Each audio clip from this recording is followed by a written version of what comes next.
नमस्कार। अभी income tax department द्वारा बड़ी संख्या में सेक्शन 143(1) की इंटीमेशंस इशू की गई है, जिसमें कि टैक्स ऑडिट रिपोर्ट के क्लास 16D में जो इनकम रिपोर्ट की हुई है उसका एडिशन किया गया है। तो जिन केसेस में इस इनकम को ऑलरेडी इनकम टैक्स रिटर्न में इंक्लूड कर लिया गया था, उन केसेस में इस एडिशन की वजह से इस इनकम का डबल टैक्सेशन हो रहा है। तो ऐसे केसेस में सेक्शन 154 की रेक्टिफिकेशन एप्लीकेशन एक अप्रोप्रिएट रेमेडी हो सकती है। तो यह जो सेक्शन 154 की एप्लीकेशन है, इसे इनकम टैक्स डिपार्टमेंट का जो ई फाइलिंग पोर्टल है वहाँ पर सबमिट करना है, और इसके साथ आईटीआर की एक रेक्टिफाइड जेसन फाइल भी प्रिपेयर करके अटैच करना है। तो यह जो रेक्टिफाइड जेसन फाइल है, यह इनकम टैक्स डिपार्टमेंट का जो ई फाइलिंग पोर्टल है उस पर जो आईटीआर प्रिपरेशन की यूटिलिटीज़ है उससे यह किस प्रकार से प्रिपेयर की जा सकती है, और यह जो सेक्शन 154 की एप्लीकेशन है यह भी इनकम टैक्स डिपार्टमेंट के पोर्टल पर डायरेक्टली कैसे प्रिपेयर की जा सकती है और वहीं से डायरेक्टली कैसे सबमिट की जा सकती है, उसकी जो स्टेप बाय स्टेप प्रोसीजर है उस बारे में आज हम हमारे इस वीडियो में चर्चा करेंगे। तो इसके लिए हमें सबसे पहले इनकम टैक्स डिपार्टमेंट का जो ई फाइलिंग पोर्टल है incometax.gov.in वहाँ पर जाना होगा।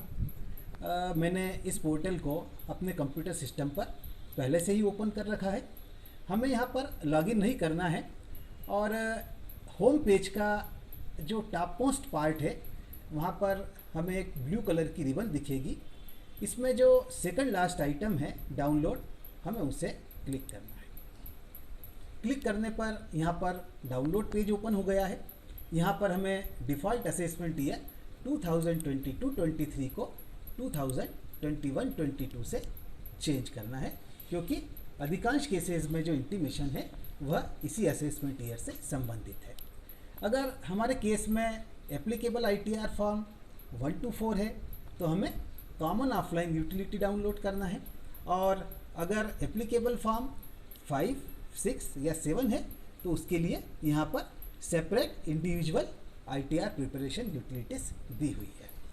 तो यहाँ पर मैक कॉन्फ़िगरेशन वाले कंप्यूटर्स के लिए अलग यूटिलिटी है, और बाकी सभी कंप्यूटर्स के लिए सिंपली यहाँ पर यूटिलिटी करके ऑप्शन दिया हुआ है। तो अधिकांश केसेस में यह सिंपल यूटिलिटी वाला ऑप्शन ही एप्लीकेबल होगा, तो हमें इसे क्लिक करके यूटिलिटी को अपने कंप्यूटर में डाउनलोड कर लेना है। तो मैंने यहाँ पर इस यूटिलिटी को अपने कंप्यूटर में पहले से ही डाउनलोड कर रखा है। तो यूटिलिटी हमारा कंप्यूटर का जो डाउनलोड सेक्शन है वहाँ पर डाउनलोड होगी, और WinRAR जिप फॉर्मेट में डाउनलोड होगी, और इस प्रकार से दिखेगी। इसका नाम यहाँ पर रहेगा ITD ई फाइलिंग सेटअप 1.0.34। हमें इस पर कर्सर रखना है और राइट माउस क्लिक करना है। हमें यहाँ पर एक्सट्रैक्ट ऑल या एक्सट्रैक्ट हियर का बटन दिखेगा, हमें उसे प्रेस करना है। प्रेस करने पर यह जो यूटिलिटी का फोल्डर है वह अनजिप हो जाएगा, और एक नॉर्मल फोल्डर हमारे सिस्टम में जनरेट हो जाएगा, जो कि मैंने यहाँ पर पहले से ही कर रखा है। इस नॉर्मल फोल्डर को ओपन करने पर हमें यहाँ पर 4 फाइलें दिखेगी, जिसमें कि जो टॉप मोस्ट फाइल है जिस पर कि इनकम टैक्स डिपार्टमेंट का लोगो भी लगा हुआ है, और जिसका नाम ITD ई फाइलिंग सेटअप 1.0.34 है, हमें इसे क्लिक करना है। क्लिक करते से ही यूटिलिटी हमारे कंप्यूटर सिस्टम में अपने आप ही इंस्टॉल हो जाएगी। मैंने इसे पहले से ही हमारे सिस्टम में इंस्टॉल कर रखा है, और इंस्टॉल होने पर इसका जो ओपनिंग पेज है वह इस तरह से दिखेगा, जो कि सामने स्क्रीन पर दिख रहा है। अब हमें यहाँ पर कंटिन्यू बटन प्रेस करना है। इस बटन को प्रेस करने के बाद यहाँ पर हमें 3 ऑप्शंस दिखेंगे: returns, draft version of returns और प्री फिल्ड डाटा। तो जिन केसेस में हम first time rectified JSON file prepare कर रहे हैं वहाँ पर हमें रिटर्न्स वाले ऑप्शन में जाना होगा। अगर मान लीजिए कि हमने काम शुरू किया और काम खत्म होने के पहले ही हमें किसी कारणवश यूटिलिटी को क्लोज करना पड़ा, तो हमने जितना भी काम किया हुआ था वह इस यूटिलिटी में ऑटोमेटिकली सेव हो जाएगा, और जब भी कभी हम इस यूटिलिटी को वापस ओपन करेंगे तो हमारा सेव किया हुआ काम इस ड्राफ्ट वर्जन ऑफ रिटर्न्स वाले सेक्शन में मिलेगा, और हम यहाँ पर एडिट बटन को प्रेस करके अपने कार्य को वापस से कंटिन्यू कर सकते हैं। तो ये जो रिटर्न सेक्शन है इसमें हमें एक बटन दिखेगा फाइल रिटर्न्स, हमें इसे प्रेस करना है। इसे प्रेस करने के बाद हमें 3 ऑप्शन दिखेंगे, download prefilled data, import prefilled data और इंपोर्ट ड्राफ्ट ITR फील्ड। तो हमें जो ये थर्ड लास्ट वाला ऑप्शन है इसे सिलेक्ट कर लेना है, कंटिन्यू बटन प्रेस करना है और फिर हमें यहाँ पर जेसन फाइल अटैच करना है। तो ये जो जेसन फाइल अटैच करना है यह पुरानी वाली जेसन फाइल है, यानी कि हमने जो ओरिजिनल ITR फाइल किया होगा या फिर मान लीजिए कि उसके बाद जो रिवाइज ITR फाइल किया होगा, तो जो दोनों में से जो भी लेटेस्ट होगा उसकी जो जेसन फाइल है उसे हमें यहाँ पर अटैच करना है। तो इस जेसन फाइल को हम इनकम टैक्स डिपार्टमेंट का जो E-फाइलिंग पोर्टल है वहाँ से डाउनलोड कर सकते हैं। तो हम यहाँ पर पोर्टल पर आ गए हैं। मैंने यहाँ पर पहले से ही लॉगिन कर लिया है। लॉगिन करने के बाद ये जो टॉप मोस्ट पार्ट है इस वेबसाइट का होम पेज पर, वहाँ पर ब्लू कलर की रिबन में सेकंड आइटम E-फाइल है, इस पर हमें कर्सर लाना है, इनकम टैक्स रिटर्न पर लाना है और फिर उसके बाद व्यू फाइल बटन को प्रेस करना है। प्रेस करने के बाद हमारे सामने प्रोसेस चल रही है। 2021-22 का सेक्शन आ गया है। यहाँ पर हमें डाउनलोड जेसन वाले ऑप्शन को प्रेस करके जेसन फाइल को डाउनलोड कर लेना है। मैंने पहले से अपने कंप्यूटर सिस्टम में इसे डाउनलोड कर रखी है। अब मैं उसे यहाँ से अटैच करता हूँ। अटैच करने के बाद यहाँ पर यस को क्लिक करना है। अब ये फाइल पूरी तरह से सक्सेसफुली अटैच हो गई है। प्रोसीड बटन को प्रेस करना है। अब यहाँ पर सिलेक्ट शेड्यूल विंडो आ गई है। हमें यहाँ पर कंटिन्यू बटन प्रेस करना है। इसके बाद फिर कंटिन्यू बटन प्रेस करना है। अब यहाँ पर proceed to schedule questions window आ गई है। हमें यहाँ पर स्किप द क्वेश्चंस प्रेस करना है। अब यहाँ पर ओके बटन प्रेस करना है। अब शेड्यूल समरी वाली विंडो आ गई है। तो इसमें हमें जो पार्ट AOI वाला शेड्यूल है इसे ओपन कर लेना है। इसे ओपन करने के बाद जो 5 नंबर का पॉइंट है, amounts not credited to the profit and loss account wing, इसके आगे जो चेक बॉक्स है उसमें राइट मार्क लगाना है, एडिट का बटन प्रेस करना है। अब हमारे सामने 5 नंबर का जो पॉइंट है वो खुल गया है। यह बिल्कुल वैसा का वैसा ही है जैसा कि टैक्स ऑडिट रिपोर्ट का क्लास 16 है। तो यहाँ जो डी वाला पॉइंट है, any other item of income, इसके सामने हम उस अमाउंट को लिख देंगे जो अमाउंट हमारा क्लास 16D में रिपोर्ट किया हुआ है। उसके बाद हम इसे सेव कर देते हैं। सेव करने के बाद फिर एक बार सेव कर देते हैं। उसके बाद फिर हमें कंफर्म करना है। इसके बाद हमें शेड्यूल BP करके जो शेड्यूल है उसे ओपन करना है। यहाँ पर पार्ट A बिजनेस और profession other than speculative business जो है, इसके यहाँ जो एडिट बटन है इसे प्रेस करना है। प्रेस करने के बाद हमें सीधे पॉइंट नंबर 23 पर जाना है। पॉइंट नंबर 23 में हम देखेंगे कि जो अमाउंट हमने पार्ट AOI वाले शेड्यूल में लिखा था वह अमाउंट अपने आप यहाँ पर आ गया है।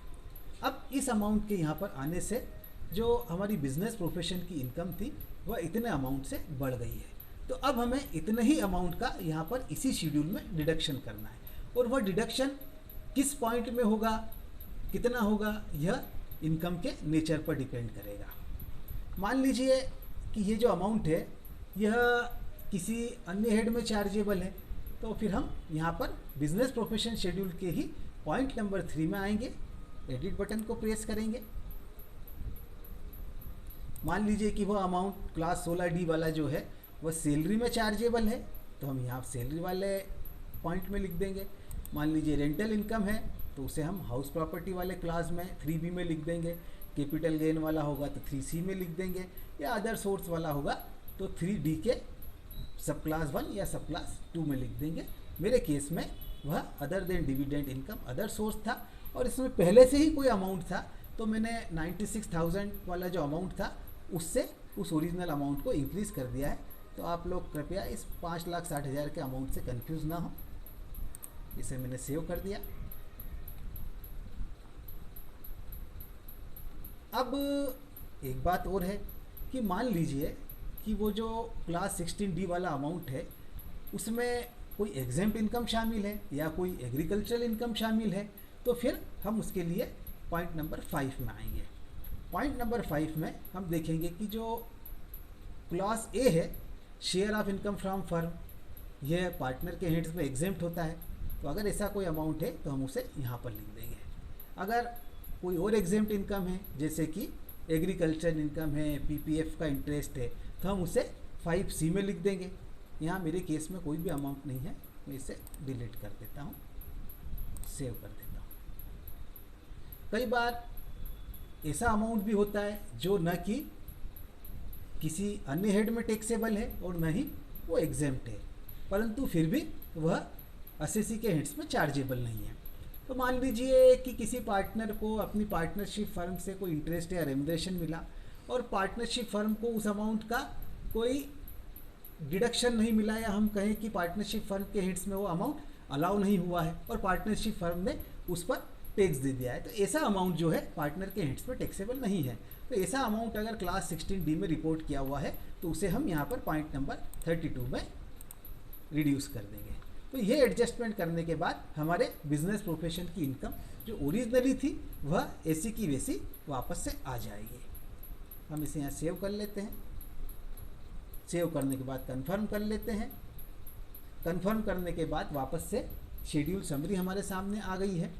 तो जो इन्फॉर्मेशन हमने अपने ओरिजिनल रिटर्न में फाइल की थी वह सारी की सारी इन्फॉर्मेशन हमारी इस यूटिलिटी में अभी आ गई है। अगर हम चाहते हैं कि उसे एक बार वेरीफाई कर लें तो हम सारे के सारे शेड्यूल्स खोलकर उस इन्फॉर्मेशन को एक बार चेक कर सकते हैं और अपने आप को सेटिस्फाई कर सकते हैं कि इन्फॉर्मेशन प्रॉपरली आ गई या नहीं आ गई है। हर शेड्यूल को ओपन करके कंफर्म करने के बाद हर शेड्यूल के आगे एक ग्रीन कलर का टिक दिखाई देगा और कंफर्म वर्ड भी लिखा हुआ दिखाई देगा। अब हम आगे बढ़ते हैं। अब हमें प्रोसीड टू वेरिफिकेशन करना है, परंतु अभी यह बटन इनेबल नहीं है। यह बटन तब इनेबल होगा जब हम पार्ट बी टीटीआई को खोलकर एक बार इसे कंफर्म कर देंगे। अब यहाँ पर प्रीव्यू रिटर्न वाला बटन आ गया है, इसे प्रेस कर देते हैं।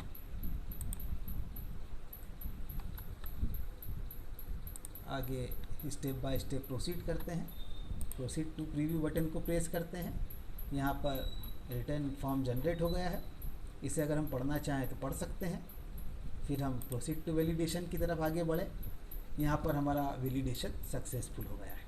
अब यहाँ पर हमें प्रोसीड टू वेरिफिकेशन नहीं करना है, क्योंकि अगर हम इस बटन को प्रेस करेंगे तो जेसन फाइल में एरर आ जाएगी और एरर यह आएगी कि return has already been filed, और उस एरर की वजह से हमारी जो रेक्टिफाइड जेसन फाइल है उसे पोर्टल एक्सेप्ट नहीं करेगा। तो हमें इसी स्टेज पर रुककर जेसन फाइल को डाउनलोड कर लेना है यहाँ से। तो मैंने इस जेसन फाइल को ऑलरेडी यहाँ पर डाउनलोड कर लिया है। डाउनलोड कंप्यूटर के डाउनलोड सेक्शन में होगी। अब हमें वापस इनकम टैक्स के ई फाइलिंग पोर्टल पर जाना है, एक बार लॉगिन करना है और लॉगिन करने के बाद यहाँ पर जो टॉप पर जो ब्लू कलर की रिबन है इसमें जो सर्विसेज टैब है उसमें जाना है। यहाँ पर हमें सेकंड नंबर पर रेक्टिफिकेशन ऑप्शन दिखेगा, हमें इसे क्लिक करना है। अब असेसमेंट ईयर 2021-22 में क्लास 16D के लिए ऑलरेडी मैंने यहाँ पर रेक्टिफिकेशन एप्लीकेशन फाइल कर दी है, तो वो यहाँ पर दिख रही है। और मैं अगर वापस से इसे फाइल करने जाऊँगा तो मुझे वह फाइल नहीं करने देगा। तो अब हम यहाँ पर न्यू रिक्वेस्ट का बटन प्रेस करते हैं और इनकम टैक्स को प्रेस करते हैं। यहाँ पर हमें असेसमेंट ईयर 2021-22 सिलेक्ट करना है, परंतु मैं अगर इसे यहाँ सिलेक्ट करूँगा तो मुझे एरर देगा, क्योंकि इस ईयर की रेक्टिफिकेशन एप्लीकेशन मेरी ऑलरेडी फाइल हो चुकी है। तो हम डेमो पर्पस के लिए थोड़ी देर के लिए कोई दूसरा असेसमेंट ईयर सिलेक्ट कर लेते हैं, 2020-21। इसे मैं कंटिन्यू करता हूँ। कंटिन्यू करने के बाद हमारे पास यहाँ अलग अलग ऑप्शंस आएंगे, तो हमें रिटर्न डाटा करेक्शन ऑफलाइन वाले ऑप्शन को ओपन कर लेना है। ओपन करने के बाद यहाँ पर रेक्टिफिकेशन की रीज़न्स लिखने के लिए एक बॉक्स आएगा। यहाँ पर हमें कोई भी अच्छा सा रीज़न देना है। तो जो टैक्स गुरु का मेरा आर्टिकल है उसमें मैंने एक सजेस्टेड रीज़न भी दिया है कि हमने इस इनकम को ऑलरेडी रिटर्न के इस शेड्यूल में ऑफ़र किया हुआ था, बट कंप्यूटर सिस्टम जो डिपार्टमेंट का it has not recognise the same, therefore we have prepared the rectified JSON file and have included that income in descriptive manner। ये एक सजेस्टेड है, आप चाहें तो अपना कोई भी और रेक्टिफिकेशन का रीज़न बना सकते हैं।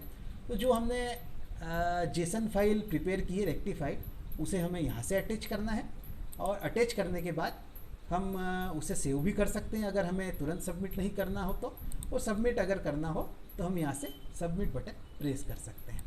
अब ये करने के बाद हमारी एप्लीकेशन सबमिट हो जाएगी, और जैसे कि मैंने अभी बताया था कि ऑलरेडी इस केस में मैं एप्लीकेशन सबमिट कर चुका हूँ, तो वह एप्लीकेशन मेरी यहाँ पर दिख रही है, और हम समय समय पर पोर्टल से इस एप्लीकेशन का क्या फेट हुआ उसे चेक कर सकते हैं। तो आशा और उम्मीद है कि मेरे इस वीडियो से निश्चित तौर पर सभी व्यूअर्स को बेनिफिट मिलेगा, और कभी भी कोई भी प्रॉब्लम इस मैटर में या किसी और भी मैटर में किसी भी मेंबर को हो, हमारे चार्टर्ड अकाउंटेंट मेंबर को, तो बेझिझक मुझे कभी भी आप लोग फ़ोन कर सकते हैं। मेरा मोबाइल नंबर 9827237841 है। मैं हमेशा प्रोफेशन और हमारी कम्युनिटी जो है चार्टर्ड अकाउंटेंट कम्युनिटी है, उसके लिए अवेलेबल हूँ। बहुत बहुत धन्यवाद, थैंक यू।